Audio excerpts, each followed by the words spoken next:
முதலாளி ஒருத்தர் தன்னோட கடைக்கு நைட் டியூட்டி பார்க்கறதுக்காக ஒரு வாட்ச்மேனை ஃபிக்ஸ் பண்ணுறாரு. அந்த வாட்ச்மேன் டெய்லி நைட்டில் நல்லா கண்ணு முழிச்சு கடையை பத்திரமா பார்த்துக்கிறாரு.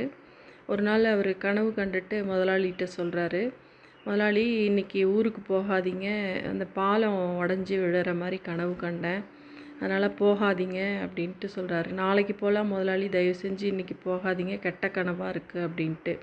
உடனே முதலாளியும் தான் வெளியூருக்கு போகிறதா இருந்ததை தள்ளி வச்சிடுறாரு.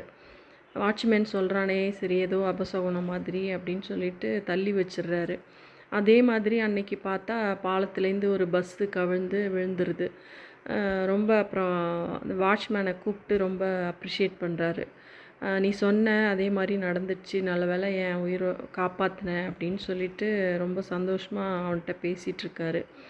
அவன் வீட்டுக்கு போயிட்டான். அதுக்கப்புறம் நினச்சாரு, இவனை வேலையை விட்டு தூக்கிடணும். ஏன்னா நைட் டியூட்டி பார்க்க சொன்னதுக்கு நைட் டியூட்டி பார்க்காம நல்லா தூங்கியிருக்கான் போல இருக்குது, தூங்கி கனவு வேற கண்டிருக்கான் அப்படின்னு சொல்லிட்டு ரொம்ப நல்லவனாக இருக்கான், ஆனால் நைட்டு தூங்கியிருக்கான் போல இருக்குது, இவனை ஃபஸ்ட்டு வேலையை விட்டு தூக்கணும் அப்படின்னு சொல்லிட்டு மறுநாள் காலையில் என்ன செஞ்சிட்டாரு, நைட் டியூட்டி பார்க்குறதுக்கு ஆள் தேவையில்ல, வேலைக்கு வேண்டாம் நீனு அப்படின்னு சொல்லி அவனை அனுப்பி விட்டாரு.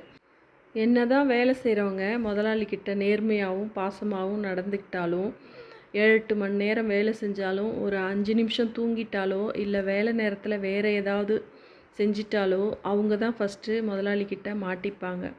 மேலும் இந்த முதலாளித்துவங்கிறது அந்த 7-8 மணி நேரம் கவனிக்க மாட்டாங்க. அந்த நேர்மையாக இருக்கிறவங்கள்ட்ட அந்த கடைசியாக ஒரு 5 நிமிஷமோ 10 நிமிஷமோ அவங்க தூங்குகிற நேரமோ இல்லை டியூட்டி டைமில் சாப்பிட்றதோ இல்லை வேறு ஏதாவது சம்திங் ஃபோனில் பேசுகிறதோ அதை பார்த்துட்டு எரிச்சல் ஆகிட்டு அந்த 10 மணி நேரமும் ப்ராப்பராக ஒரு வேலை செய்கிறவங்க தொழிலாளி கரெக்டாக செய்யலையே அப்படின்னு சொல்லிட்டு அவங்க நல்லது செய்யறலாம் தெரியாது, உடனே வேலையை விட்டு அனுப்பிடுவாங்க.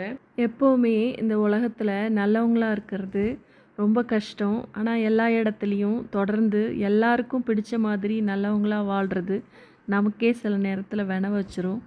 அதனால் எல்லாருக்கும் எப்பொழுதும் எல்லா நேரத்துலேயும் நல்லவங்களாக இருக்க முடியாது, அதை யோசித்து நடந்துக்கணும்.